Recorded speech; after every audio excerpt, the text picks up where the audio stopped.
So the inverse trig functions are going to just be inverses of the regular trig function. So if I take a look at sine x here, my x becomes my y and my y becomes my x. So I have my output is going to be my angles here along the y-axis, and my input is going to be my ratios along the x-axis. And notice that if I were to continue this function like this and show the rest of that sine function, that is going to give us a non-function. Okay, will not pass the vertical line test. So in order to make the arcsine a function, we have to chop it off at negative pi over 2 to pi over 2. So it's only going to work for quadrants 1 and 4. Okay, so if I draw the picture of this, we can only use that trig. The arcsine is only defined for this part of the circle. Okay, so when we take a look at the graph is going to end up looking like this. It's going to be this shape. And our domain is going to be from negative 1 to 1. So the possible inputs are going to be the ratios from negative 1 to 1. And the outputs are only going to be the angles in the quadrants 4 and 1. So from negative pi over 2 to positive pi over 2. Looking at the arc cos, okay, so here's my cosine function. If I were to draw this function, okay, the rest of this function, we're going to end up with this graph that looks like this. And again, it will not pass the vertical line test. So in order to make it a function, it gets chopped off at that point. So when we look at arc cos, okay, arc cos is only going to be defined in quadrants 1 and quadrant 2.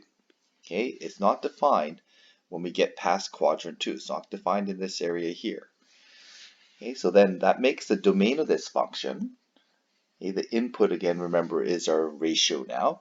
The domain is going to be from negative 1, ratio of negative 1 to positive 1.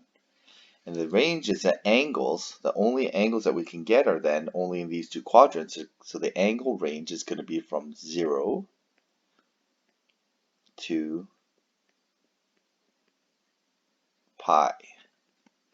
Okay, so there's the range of that function. It's based on this part of the circle, and the graph's going to look like this.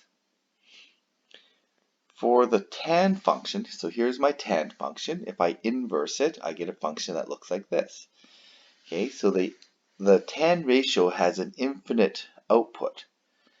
So the input for a tan ratio should be infinite. So that would make the domain of my tan function all real numbers. Okay, so any ratio, tan can take on any slope. So then the input for tan should be all real numbers. And you can see that we have just draw our asymptotes in here. Okay. And our asymptotes in here. And again, we can only use one period of tan, because if we use another period, it will not pass a function test. So when we look at the range of y, the range of y is only in quadrants 1 and 4. So the range of y, the range of arctan is the same as arcsine. Okay, it's going to be in these two quadrants here, quadrant 4 and quadrant 1. So the range then becomes negative pi over 2 to positive pi over 2, and we cannot include the endpoints because the endpoints give us vertical slope, so we're not going to be able to achieve the endpoints, which are our horizontal tangents.